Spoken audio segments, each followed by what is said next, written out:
Rajavi l'a dit, et nous devons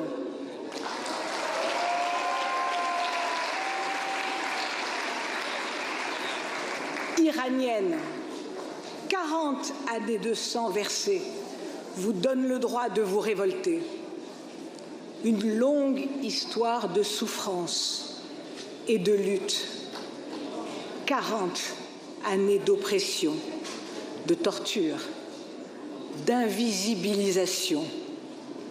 Vous êtes la puissance oubliée du monde.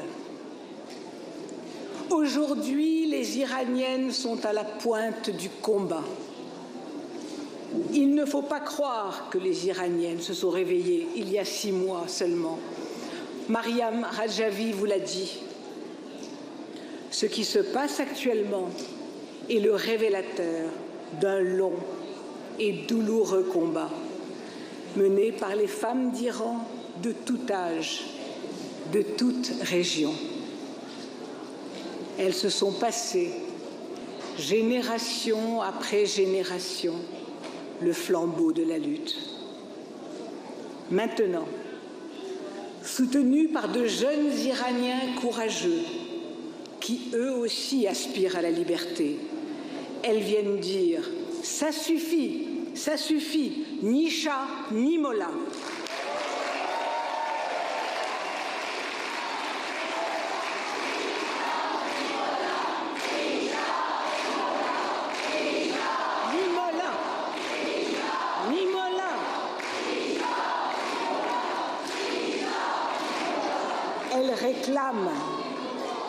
Elles réclament la liberté, la démocratie pour elles et pour leur peuple.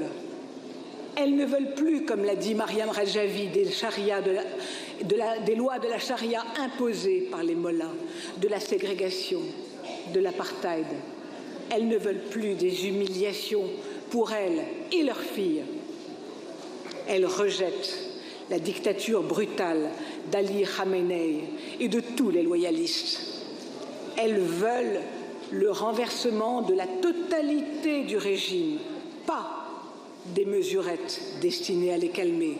Justice, égalité des droits, liberté pour les femmes d'Iran.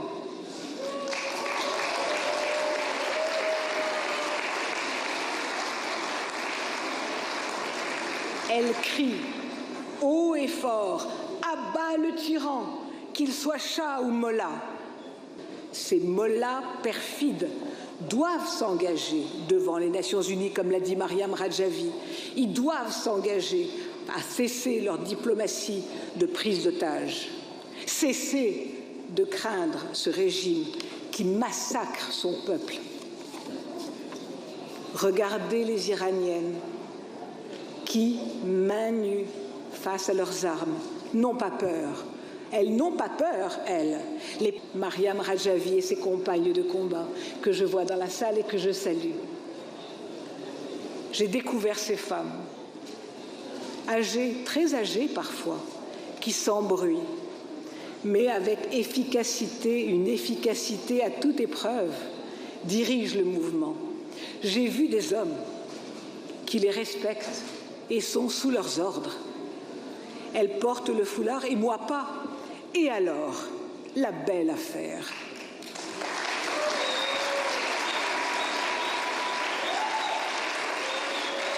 Nous sommes libres. Nous sommes libres de nos corps et de porter ce que nous voulons comme nous voulons. Stop au regard. Stop au diktat masculin. Mariam Rajavi, une femme qui, toujours souriante mais inflexible, appelle ses frères et sœurs d'Iran à se soulever. Elle a dédié sa vie à son peuple.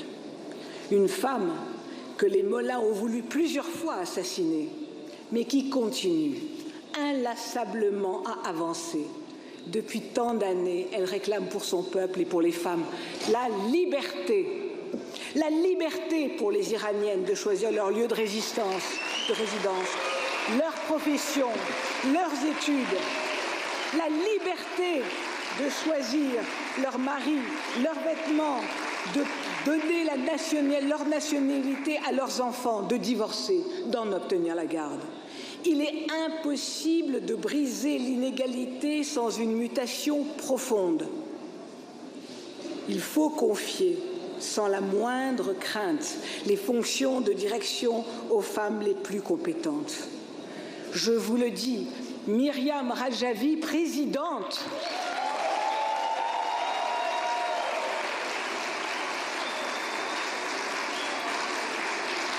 c'est ce qu'a fait le Conseil national de la résistance iranienne, mais en la mettant à leur tête, en plaçant les femmes les plus compétentes aux postes dirigeants du mouvement. Et les hommes présents, m'a-t-on dit, ont aidé de toute leur force à mettre en place ce nouveau système de hiérarchie. Un monde machiste et paternaliste a maintenu les Iraniennes sous le joug. Les femmes, enfin, ont pris conscience de leurs capacités. Comme les femmes du CNRI, elles veulent se débarrasser de valeurs obsolètes et rétrogrades. Accompagnons nos sœurs iraniennes vers la démocratie qu'elles décideront de choisir. Vive l'Iran libéré, vive les Iraniennes.